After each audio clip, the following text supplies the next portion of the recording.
Parliament నడుస్తుంది. ఈ parliament సెషన్లో హిందువుల పట్ల ఏ విధంగా కొంతమంది కుట్ర చేసి కన్వర్షన్ చేయడానికి లవ్ జిహాద్ గురించి కుట్రలు చేస్తున్నారు. జంగూర్ బాబా అట్లాంటి వ్యక్తులు విదేశాల నుంచి డబ్బులు తెప్పించి మరియు హిందువులని కన్వర్షన్ చేస్తున్నారు.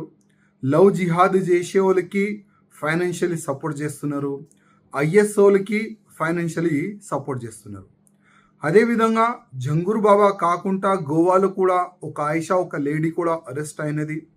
ఆ లేడీ కూడా ఇట్లాంటి పనులు చేసే ఆమె అరెస్ట్ అయింది. ఆ లేడీ టార్గెట్ కూడా ఒక టార్గెట్ ఉండే, హిందువులని కన్వర్ట్ చేయాలి. జంగూర్ బాబా ఆయన ఇంట్రకేషన్లో ఆయన ఓపెన్గా యాక్సెప్ట్ చేసిండు, గజ్వాయ్ హిందూ చేయాలి, అదే మా టార్గెట్. భారతదేశాన్ని ఒక ఇస్లామిక్ కంట్రీగా మార్చాలి, అదే మా టార్గెట్. ఒక్క హిందూ కూడా భారతదేశంలో ఉండకూడదు, అన్ని హిందువులు కూడా ముస్లిమ్స్గా మారిపోవాలి, అదే మా టార్గెట్. ఆయన ఇంట్రికేషన్లో యాక్సెప్ట్ చేసిండు. ఇవాళ పార్లమెంట్ నడుస్తుంది. చాలామంది ధర్మం పట్ల మాట్లాడే అట్లాంటి పార్లమెంట్ సభ్యులకి నా ఒక నివేదిక, మీరు ప్రధానమంత్రి మోదీ గారికి అమిత్ షా గారికి ఒక రిక్వెస్ట్ చేయండి, ఒక బిల్ పెట్టండి, ఒక కఠినమైన ఒక చట్టం తయారు చేయండి.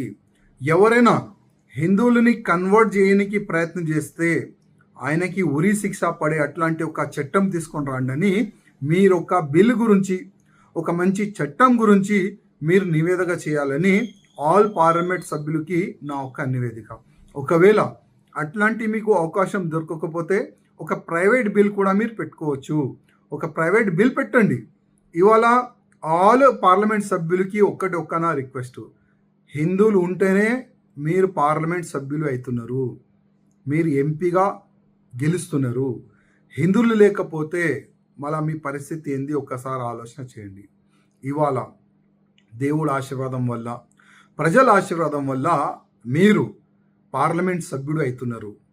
ఢిల్లీలో పోయి పార్లమెంట్లో దేశ రక్షణ గురించి, దేశం బాగుపడాలి అట్లాంటి ఒక మంచి ఒక పార్లమెంట్లో కూర్చొని మీరు చర్చలు చేస్తున్నారు.